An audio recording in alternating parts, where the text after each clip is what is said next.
We know from his letters that Einstein, even from the age of 16, was literally obsessed with the nature of light.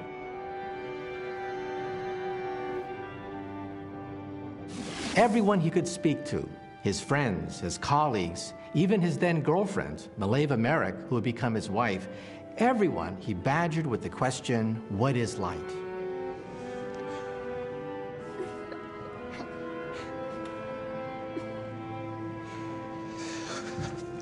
What would I see if I rode on a beam of light? What? A beam of light? By what method do you propose to ride on this beam of light? The method is not important.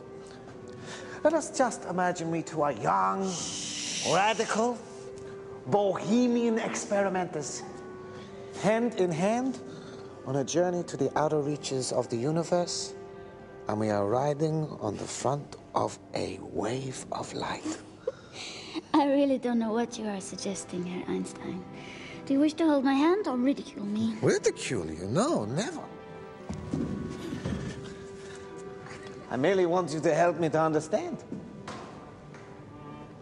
What would we see, do you think, if we were together and we sped up and up until we caught up to the front of a beam of light?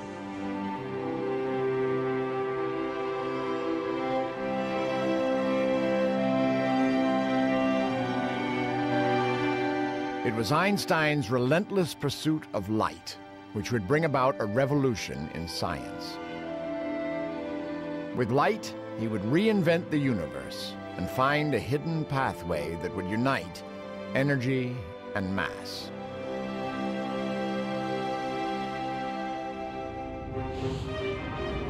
Light moves incredibly fast, 670 million miles per hour. That's why scientists use the term C. It stands for celeritas, Latin for swiftness.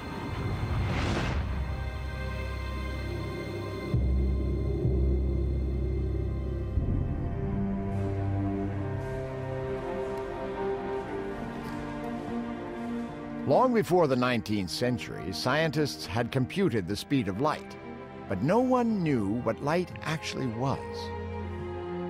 Back in England, a man we've already met was willing to make an educated guess. After Sir Humphrey Davy's death, Michael Faraday became Professor Faraday, one of the most important experimenters in the world. The scientific establishment still found it hard to accept that electricity and magnetism were just two aspects of the same phenomenon, which Faraday called electromagnetism. But now, he has an even more outrageous proposal for his audience. Invisible lines that can emanate from electricity in a wire, from a magnet, or even from the sun. For it is my contention that light itself is just one form of these vibrating lines of electromagnetism. For 15 years, Faraday struggled to convince the skeptics that light was an electromagnetic wave, but he lacked the advanced mathematics to back up his idea. Eventually, someone came to his rescue. Professor James Clerk Maxwell believed in Faraday's far-sighted vision, and he had the mathematical skill to prove it.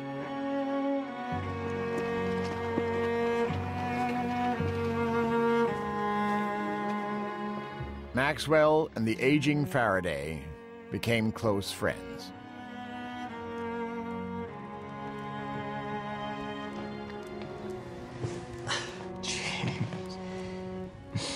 James, forgive me. A word of advice. Don't get old. Michael, how are you? I'm fine. Memory isn't too good. But... Well, I thought you might like to see what I've just published. Oh, yes. Yes.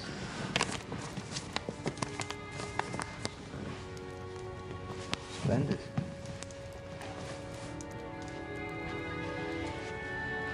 So your results show that when electricity flows along a wire, what it actually does is create a little bit of magnetism. And as that magnetic charge moves, it creates a little piece of electricity. Electricity. Electricity and magnetism are interwoven, like a never-ending braid. So it is always pulsing forward. It's wonderful. Wonderful. Michael, there's something very crucial in maths. This electricity producing magnetism and magnetism producing electricity can only ever happen at a very particular speed. The equations are very clear about it. They come up with just one number. 670 million miles per hour. I'm not sure. It's the speed of light. That is the speed of light. You were right all along. Light is an electromagnetic wave. Maxwell had proven Faraday right. Electricity and magnetism are just two aspects of a deeper unity. A force now called electromagnetism, which travels at 670 million miles per hour. In its visible form, it is nothing other than light itself. And nothing fascinated the young Einstein more than light.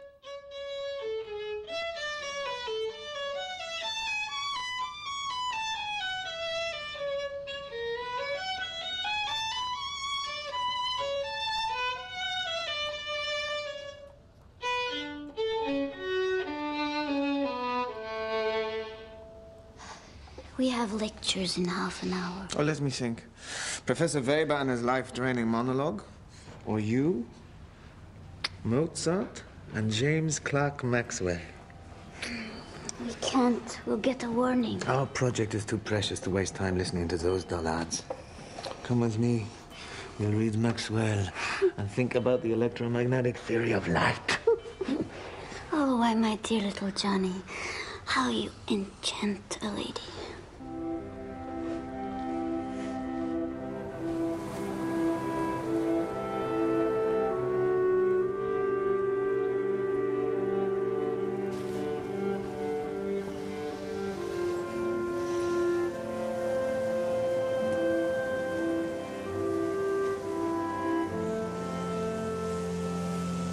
She's very pretty. Yes. But can she soar and dance like our dark souls do? Maxwell's equations contained an incredible prediction. They said you could never catch up to a beam of light. Even if you were traveling at 670 million miles an hour, you would still see light squiggle away from you at 670 million miles an hour. Do you see how she stares at that wave? Yes? You see how for her it is static? Yes? She and the wave are traveling at the same speed. We see the wave moving through the water, but relative to her, it just sits there. So is light like that? Common sense would say that if you caught up to a light beam, there would be a wave of light just sitting there. Maybe it would be shimmering, a bit of electricity and a bit of magnetism. So if she was traveling alongside the light wave, it wouldn't be moving, it would be static. But Maxwell says you can't have static light. Maybe Maxwell is wrong. Maybe if you catch up to light, it is static, Albert, like a wave next to a boat. Imagine if I was sitting still and holding a mirror to my face. And the light travels from my face to the mirror, and I see my face. Yes? However, if I and the mirror were traveling at the speed of light... You're going at the same speed as the light leaving your face. Exactly. The light never reaches the mirror. So would I be invisible?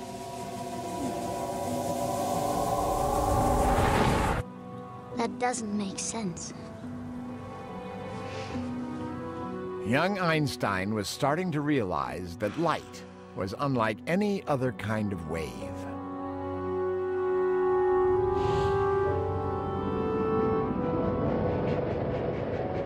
Einstein was about to enter a surreal universe where energy, mass, and the speed of light intermingled in a way no one had ever suspected.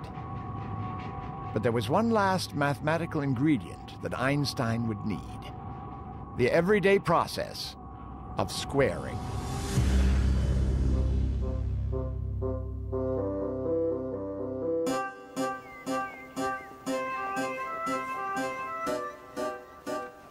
Long before the French Revolution, scientists were not sure how to quantify motion. Equations that explained how objects moved and collided were in their infancy.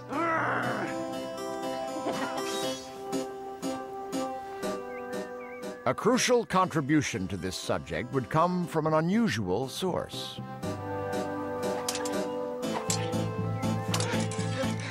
Meet the aristocratic 16-year-old daughter of one of King Louis XIV's courtiers, Émilie du Châtelet.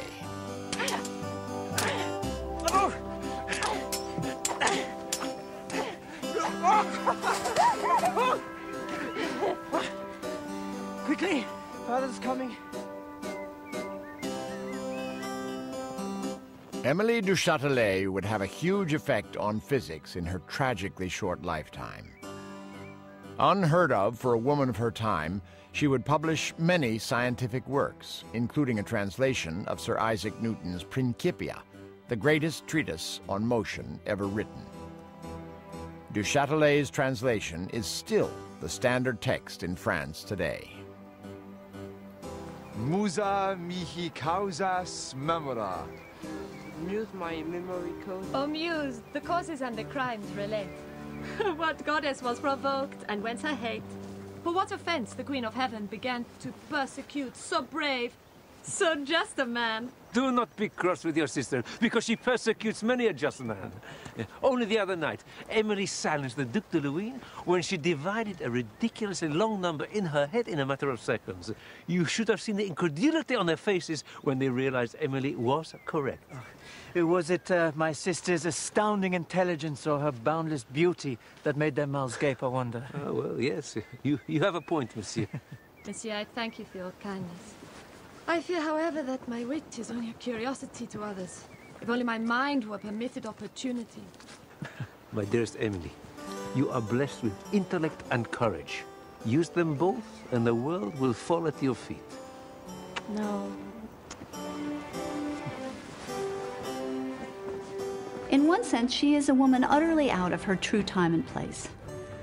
She's a philosopher, a scientist, a mathematician, a linguist. She demands a freedom that women didn't begin to enjoy until over 150 years later. A freedom to study science, to write about it, and to be published. Du Châtelet married a general in the French army at age 19 and had 3 children. She ran a busy household, all the while pursuing her passion for science. She was 23 when she discovered advanced mathematics. She enthusiastically took lessons from one of the greatest mathematicians of the day, Pierre de Maupertuis. He was an expert on Newton, and she was his eager young student. It seems they had a brief affair. But then he set off on a polar expedition. Du Châtelet then fell passionately in love with Voltaire, France's greatest poet. A fierce critic of the king and the Catholic Church, Voltaire had been imprisoned twice and exiled to England, where he became enthralled by the ideas of Newton. Back in France, it wasn't long before he again insulted the king. Du Châtelet hid him in her country home. The poor little creature is devoted to him. Isolated far from Paris, Du Châtelet and Voltaire turned her chateau into a palace of learning and culture, complete with its own tiny theater, and all with the apparent blessing of her husband. Who is the most There's a great deal of myth surrounding Du Châtelet and her love life, and most of it is very exaggerated. But her husband did accept Voltaire into his household, and he often went to Paris on behalf of Voltaire. He went to his publisher to plead Voltaire's case, to keep Voltaire out of jail. And it is also true that Émilie du Châtelet did have several affairs of a fleeting nature. Bravo, bravo! She created an institution to rival that of France's Royal Academy of Sciences. Many of the great philosophers, poets, and scientists of the day visited. Oh, monsieur, you are young. I hope that soon you will judge me for my own merits, or lack of them. But do not look upon me as an appendage to this great general, or that renowned scholar. I am in my own right a whole person, responsible to myself alone for all that I am, all that I say, all that I do. Du Châtelet learned from the brilliant men around her, but she quickly developed ideas of her own. Much to the horror of her mentors, she even dared to suspect that there was a flaw in the great Sir Isaac Newton's thinking. Newton stated that the energy of an object, the force with which it collided with another object, could very simply be accounted for by its mass times its velocity. In correspondence with scientists in Germany, Du Châtelet learned of another view, that of Gottfried Leibniz.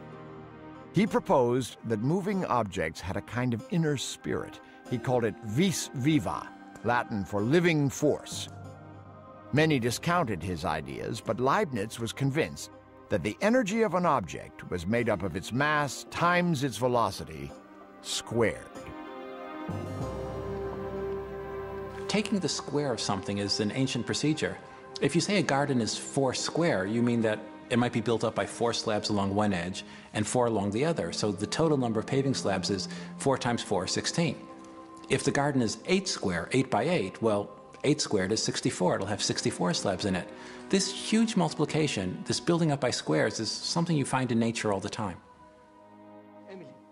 Emily, you are being absurd. Why ascribe to an object a vague and immeasurable force like vis viva? It is a return to the old ways. It is the occult.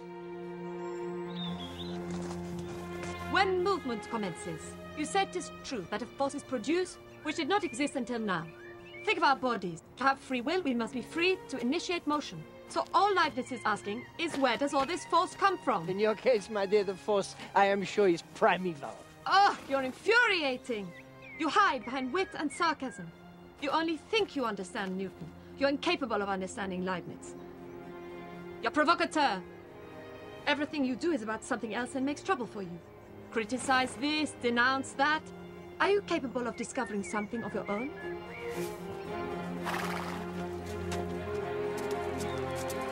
I discovered you!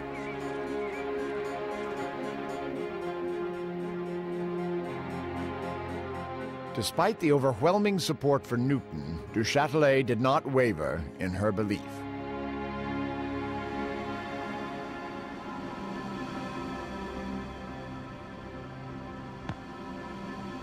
Eventually, she came across an experiment performed by a Dutch scientist, Willem Segravesand, that would prove her point.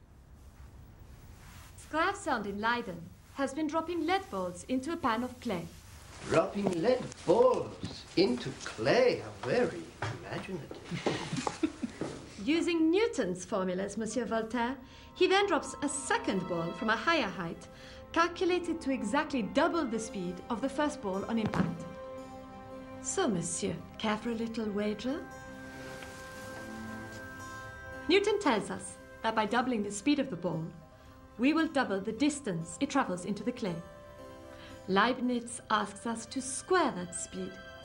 If he is correct, the ball will travel not 2, but 4 times as far. So, who is correct?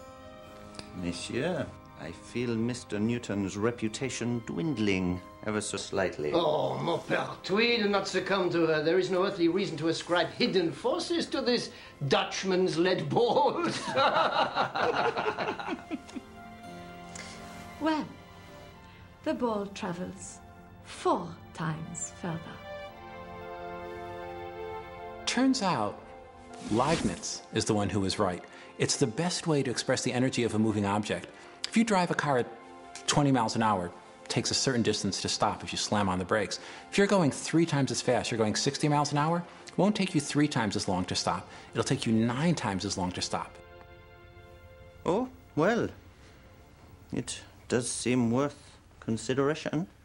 Perhaps we might look over his calculations. I have already checked his figures. I am sure Leibniz is correct on this point. I intend to include a section on this matter in my book. Really? Do be careful, madame. Do you think the Academy is ready for such an opinion? Quite. We really should be careful. We? I see no reason to delay. There is no right time for the truth. Émilie du Châtelet published her Institutions of Physics in 1740, and it provoked great controversy.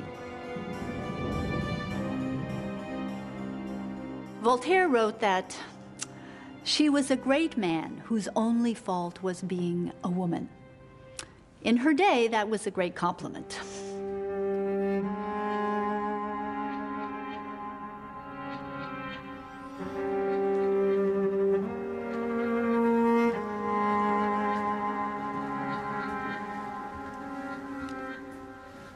I am with child.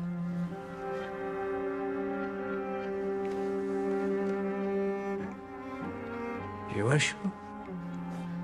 Undoubtedly. 2 to 3 months. I'm afraid that... You are afraid?